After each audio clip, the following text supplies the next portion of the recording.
belum tentu sesuai dengan, tapi kalau ada fakta, ada bukti, mungkin dengan sesuai, disesuaikan dengan. Cuman, ya itulah. Ini dia jawabannya. Ini dia. Ini dia jawabannya. Ternyata foto ini memberi jawaban mengapa murid-murid pada mogok sekolah. Ini dia. Ini dia.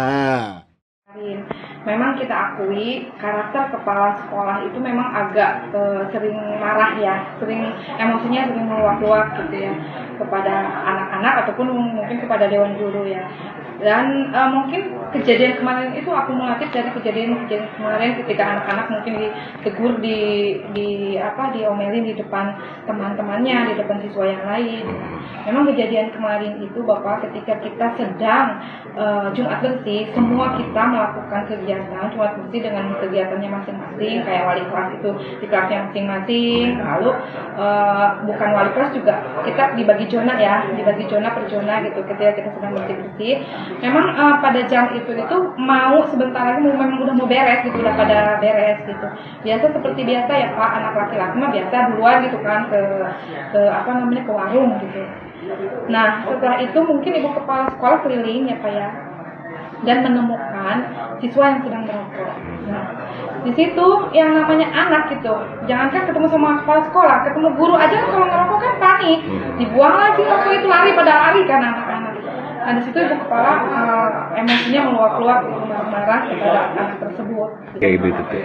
Ibu kepala memang baru pertama kali jadi kepala sekolah di sini ya Pak. Memang kalau dilihat dari sifatnya, Bu Emi bisa dijelaskan ya, memang agak temperamen ya, sering marah gitu kan. Jadi marahnya itu meluap-luap. Cuma memang kalau main tangan, main pukul, emang baru sekarang gitu, baru kemarin. Gitu, Itu baru berapa bulan Bu jadi kepala sekolah? Memang udah mau 3 tahun Pak, tapi dia baru pertama kali jadi kepala sekolah di sini. Gitu. Udah 3 tahun dan memang selama 3 tahun juga memang banyak gitu siswa yang banyak yang kecewa juga dengan perilaku, dengan kata-kata. Bapak bisa lihat di video anak-anak yang beredar kan, ini kan ada kata anak-anak, ibu ini bukan sekali 2 kali kan gitu kan. Nah karena memang kalau dari bicara nada tinggi gitu kan, itu bukan sekali 2 kali kan, anak-anak juga Pak, kisi-kisi juga mereka kalau diomelin di depan umum dengan nada yang ya sebetulnya gini Pak, kita tidak membenarkan anak merokok, dan kita udah bertahun-tahun di sini tuh anak yang merokok itu pasti ditindak Pak, ada aturannya, ada kita hukumannya bagi siswa yang merokok sampai panggilan orang tua itu ada Pak, gitu. Tapi tidak harus seperti yang kemarin gitu kan. Pernah dikumpulkan di depan. Ya, tidak. Dan iya Bapak, ini kita klarifikasi, sebetulnya anak-anak itu bukan demo kemarin. Bukan demo, anak-anak itu malah disuruh oleh ibu kepala sekolah untuk kumpul di lapangan. Gitu, dikumpulkan sama ibu kepala sekolah, ya mungkin niat ibu kepala sekolah itu mau biar anak-anak tuh ini contohnya gitu ya, orang yang ini tuh merokok itu seperti ini gitu, tetapi anak-anak tuh tersulut emosi udah itu disatuin kan namanya anak-anak bersatu gitu. Sebetulnya itu bukan demo sih Pak, itu dikumpulkan oleh ibu kepala sekolah sendiri kayak gitu. Ketika dalang jadi pahlawan dan hasutan disebut kepedulian. Betapa mengagumkan negeri ini. Kita hidup di masa ketika seorang guru yang membenci kepala sekolahnya bisa menjadi pahlawan moral. Ia tak perlu berdiri di depan kelas, cukup berbisik di belakang meja guru. Sudah saatnya siswa bersuara, dan lihatlah 630 siswa langsung mogok belajar. Seolah keadilan bisa diperjuangkan lewat absen massal dan status WhatsApp.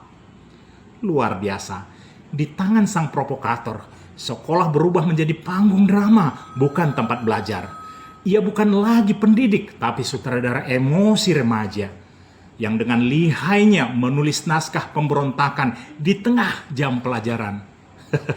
Sungguh, jika ada lomba menghasut dengan elegan, pialanya sudah jelas pada guru provokator itu. Dan alasan dibalik aksinya pun begitu mulia. Katanya demi membela siswa yang ditampar. Sungguh betapa luhur hatinya. Padahal di balik kalimat peduli itu terselip aroma ambisi yang tak kalah harum dari asap rokok siswa yang dibelanya. Sebab siapa tahu bila kepala sekolah tumbang, kursi itu bisa hangat diisi oleh tangannya yang lebih haus kekuasaan.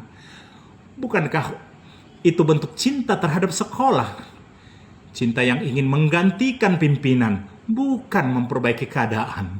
Dan ajaibnya, dunia pun bersorak memujanya.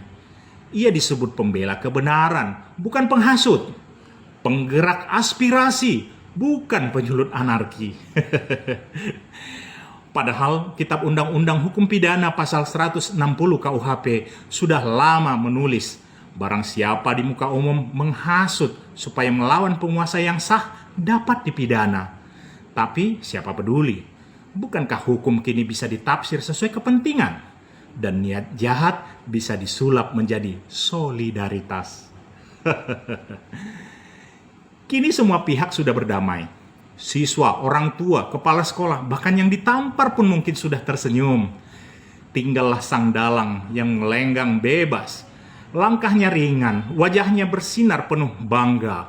Ia berhasil membuat sekolah berhenti belajar, guru berhenti mengajar, dan sibuk mencari siapa yang salah.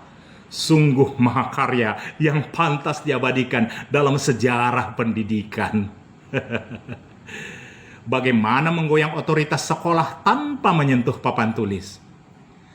Maka, mari kita beri penghargaan tertinggi, duta inspiratif si paling dalang, penggerak mogok, pengarah opini, pemilik visi besar, melengsarkan kepala sekolah dengan metode emosi massal, sungguh visioner. Karena ia tahu, di negeri yang sibuk mencari sensasi, provokasi jauh lebih laku daripada prestasi. Dan kepada para pejabat yang masih pura-pura tak tahu, tenanglah. Dalang itu kini mungkin sedang tersenyum di ruang guru. Mungkin berencanakan hal baru sambil menyesap kopi, menunggu drama berikutnya. Ketika disiplin dianggap kekerasan dan kesalahan kembali berhak mendapat pembelaan.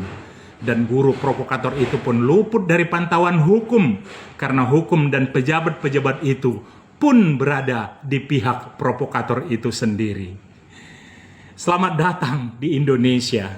Inilah pendidikan Indonesia. Saya Ingran Silalahi, guru peradaban Indonesia dari Sumatera Utara.